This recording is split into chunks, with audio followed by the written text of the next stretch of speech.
Thiruvallur Manavoor railway സ്റ്റേഷനിൽ സ്വന്തം അമ്മയെ മകൻ ട്രെയിനിനു മുന്നിലേക്ക് തള്ളിയിട്ട് കൊലപ്പെടുത്തി. മണവൂർ സ്വദേശിനിയായ 70 വയസ്സുകാരി പത്മാവതിയാണ് ദാരുണമായി കൊല്ലപ്പെട്ടത്. സംഭവത്തിൽ പത്മാവതിയുടെ മകൻ 40-കാരനായ പാർത്ഥസാരഥിയെ പോലീസ് അറസ്റ്റ് ചെയ്തു. കഴിഞ്ഞ ചൊവ്വാഴ്ച രാത്രിയാണ് നാടിനെ നടുക്കിയ സംഭവം നടന്നത്. പത്മാവതിയുടെ മൃതദേഹം ട്രാക്കിൽ കണ്ടെത്തിയതിനെ തുടർന്ന് പാത മുറിച്ചു കടക്കുന്നതിനിടെ ട്രെയിൻ ഇടിച്ചതാണെന്നായിരുന്നു പോലീസിന്റെ ആദ്യ നിഗമനം. എന്നാൽ മൃതദേഹത്തിന് സമീപത്തുനിന്ന് ഉപേക്ഷിക്കപ്പെട്ട നിലയിൽ കണ്ടെത്തിയ വീൽചെയറാണ് അന്വേഷണത്തിന് വഴിത്തിരിവായത്. റെയിൽവേ സ്റ്റേഷനിലെ CCTV ദൃശ്യങ്ങൾ പരിശോധിച്ചപ്പോൾ ആളൊഴിഞ്ഞ പ്ലാറ്റ്ഫോമിലൂടെ വീൽചെയർ തള്ളിക്കൊണ്ടുപോയി അമ്മയെ ട്രെയിനിനു മുന്നിലേക്ക് തള്ളിയിടുന്ന ദൃശ്യങ്ങൾ പോലീസിന് ലഭിച്ചു. ആ വാർഡിലെ ഹെവി വെഹിക്കിൾസ് ഫാക്ടറിയിലെ കരാർ ജീവനക്കാരനും കടുത്ത മദ്യപാനിയുമാണ് പ്രതിയായ പാർത്ഥസാരഥി. പക്ഷാഘാതം വന്ന് തളർന്ന പത്മാവതി ആശുപത്രിയിൽ ചികിത്സയിലായിരുന്നു. സാമ്പത്തിക ബുദ്ധിമുട്ടും തളർന്നു കിടക്കുന്ന അമ്മയെയും ശാരീരിക വെല്ലുവിളികൾ നേരിടുന്ന മൂത്ത സഹോദരനെയും പരിചരിക്കാനുള്ള ബുദ്ധിമുട്ടാണ് കൊലപാതകത്തിന് കാരണമായതെന്ന്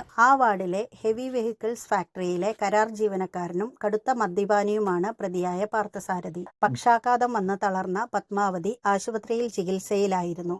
സാമ്പത്തിക ബുദ്ധിമുട്ടും തളർന്നു കിടക്കുന്ന അമ്മയെയും ശാരീരിക വെല്ലുവിളികൾ നേരിടുന്ന മൂത്ത സഹോദരനെയും പരിചരിക്കാനുള്ള ബുദ്ധിമുട്ടാണ് കൊലപാതകത്തിന് കാരണമെന്ന് പ്രതി പോലീസിനോട് സമ്മതിച്ചു.